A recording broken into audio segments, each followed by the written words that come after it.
Imagine you're in a room full of mirrors, but they don't show your reflection.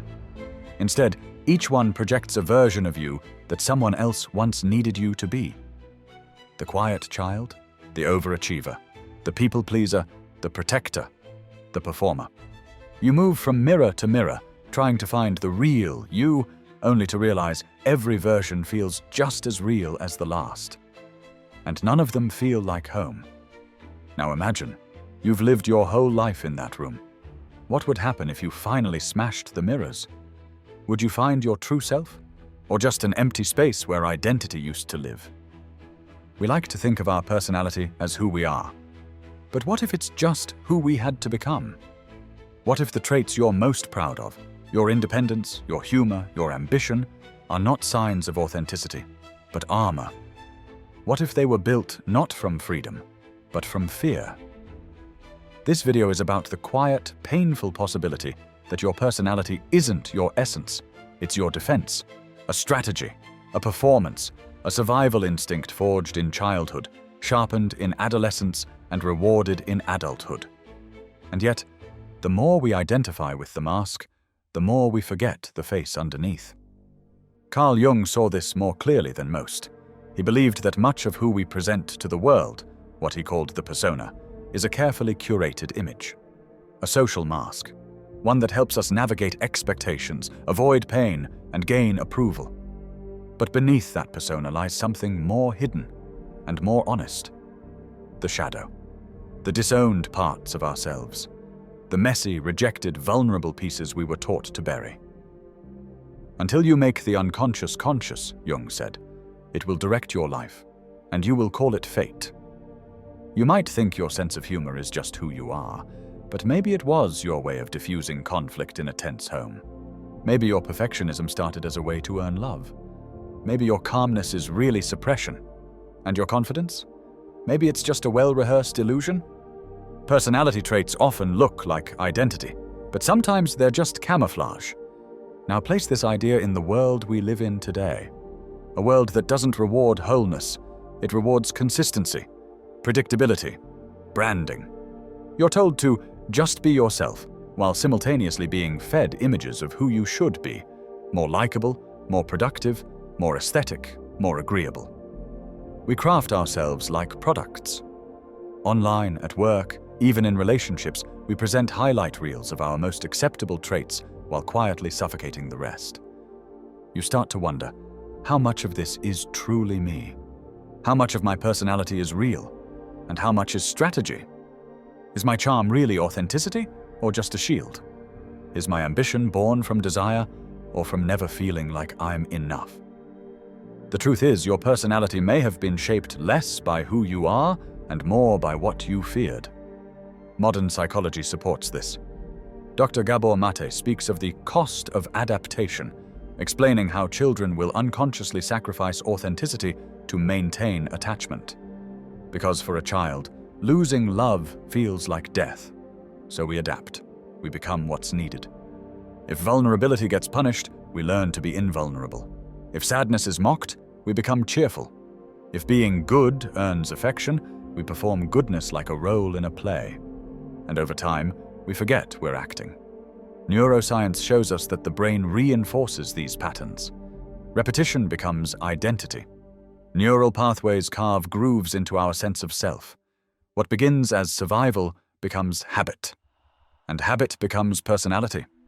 Even dopamine, the chemical we associate with pleasure, doesn't spike from joy itself. It spikes from reward, from approval, from likes, from attention. We become addicted to performance, addicted to being someone, but at what cost? So now take a breath and ask yourself, who did I have to become to feel safe? What parts of me did I have to hide to feel loved? When did I decide that my real self wasn't good enough? Have you ever felt exhausted by your own personality? Ever noticed how you play the same role over and over, even when no one's asking you to? The strong one, the funny one, the smart one, the helpful one, the one who never needs help. And maybe, somewhere deep down, you're tired. Tired of pretending. Tired of performing. Tired of calling it just who I am. But maybe it's not your fault. Maybe your personality isn't your truth. Maybe it's your scar tissue. Maybe it was the best possible strategy for a younger you to survive a world that didn't feel safe, or soft, or stable. But what if you're safe now? What if you no longer need to be so perfect, so composed, so together? What if the real you, the messy, quiet, brilliant, complicated you, has been waiting underneath all along, waiting to be seen, not for what you do, not for how well you perform, but simply for who you are when the mask comes off? And maybe, just maybe, that's where the healing begins. But this isn't just your story. This wound, this splitting of self and performance, has haunted humanity for centuries. It's not just psychological, it's deeply philosophical. Jean-Paul Sartre, the father of existentialism, warned us that we are condemned to be free, that we have no choice but to choose who we are, and yet we constantly flee from that responsibility by becoming what others expect. He called it bad faith, when we pretend that our roles define us, when we become the waiter, the teacher, the boyfriend, the daughter, instead of the human behind the role. Erich Fromm took it further. In The Fear of Freedom, he explained how modern people willingly surrender their inner lives just to escape the anxiety of choice. Man has escaped from freedom, he wrote, into new bondage. We trade our inner complexity for neat labels. We trade our autonomy for acceptance. We become strangers to ourselves while looking perfectly put together on the outside. Even Kierkegaard, long before psychology had language for this, saw it coming. The most common form of despair, he said, is not being who you are. Not because you failed to find yourself, but because you succeeded in becoming someone else, someone who fits in. And the world is built to reward that, to reward the well-adjusted mask. To keep you so busy performing, you forget you're alive. But what happens when the act never ends? What happens when you live a life of adaptation so long that you can no longer distinguish between who you are and who you needed to be? Anxiety, numbness, burnout. A gnawing sense of emptiness that can't be solved with a promotion, a vacation, or another self-help book. You might look around one day and realize you have everything you thought you wanted. Success, stability, maybe even admiration, and yet still feel hollow. Not because you've failed, but because you've succeeded at becoming someone you're not. There's data behind this too. A 2022 study from the American Psychological Association found that nearly 80% of adults report feeling emotionally exhausted or detached from their lives, despite functioning well on the surface. We are a generation of high-functioning strangers to ourselves. Our coping mechanisms become our identities. Our survival patterns become our prison cells. And the saddest part? Most people never notice. Because when everyone is performing, authenticity starts to look like a flaw. Vulnerability becomes a liability. Wholeness gets mistaken for weakness. So we keep going. We keep playing the part. We keep smiling when we want to scream. We keep saying, "I'm fine," when we don't even know what not fine would look like anymore. But what if you paused? Just for a moment. What if you began to watch yourself?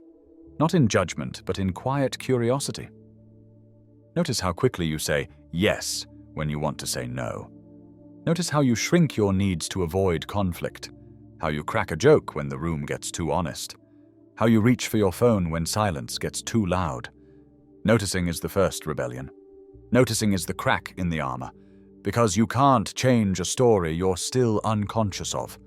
So ask yourself, not to fix, not to blame, but to gently begin. Who am I performing for right now? What emotion am I hiding beneath this reaction? What part of me have I edited out just to feel accepted? And if I weren't trying to be good, or smart, or lovable, who would I be then? Who have I always been underneath the costume? This isn't a demand for an answer. It's an invitation to look, to stop assuming that who you've been is the same as who you are, to stop confusing survival with identity. And to remember, you are allowed to meet yourself again. Even if it's been years, even if you're terrified of what you'll find. But what if you could live without the mask? Not perfectly, not all at once, but slowly, gently, deliberately, like a thawing. What if the goal wasn't to become someone better, but to remember who you were before the performance began? Imagine waking up one day and realizing you no longer need to earn your worth, that you don't have to be the strong one to be loved, that you're allowed to show up, not polished, not pleasing, just present.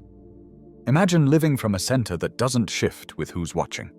Imagine resting in a self that isn't conditional, that doesn't vanish when the applause fades. What if freedom isn't becoming more, but becoming honest? What if your softness isn't a flaw, but the beginning of healing? What if your uncertainty isn't weakness, but an opening to something real? What if your shadow isn't something to hide, but something to hold? Not every mask needs to be torn off. Some just need to be set down. And maybe the most radical thing you could do, in a world obsessed with image, is to be whole, imperfectly, awkwardly, beautifully whole. So where do you begin? Not with a breakthrough, not with a grand gesture. Start by listening to the moments when you feel yourself disappearing. The conversations where you're nodding, but not agreeing. The smiles that feel like shields. The silence that feels like hiding. Name them, gently, without shame. Then try this.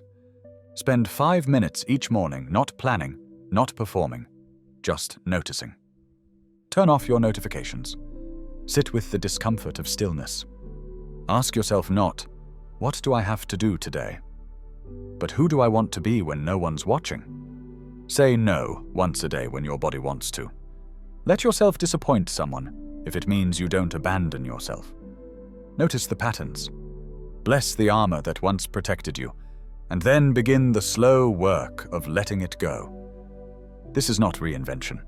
It's reunion with the part of you that never needed to earn a thing, with the part of you that has always been quietly waiting, beneath the mirrors, beneath the roles, beneath the years of pretending, for you to come home.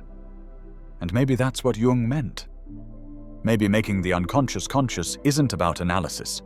Maybe it's about kindness, about seeing your defenses not as failures, but as love letters from your younger self. But now, you don't have to live inside them.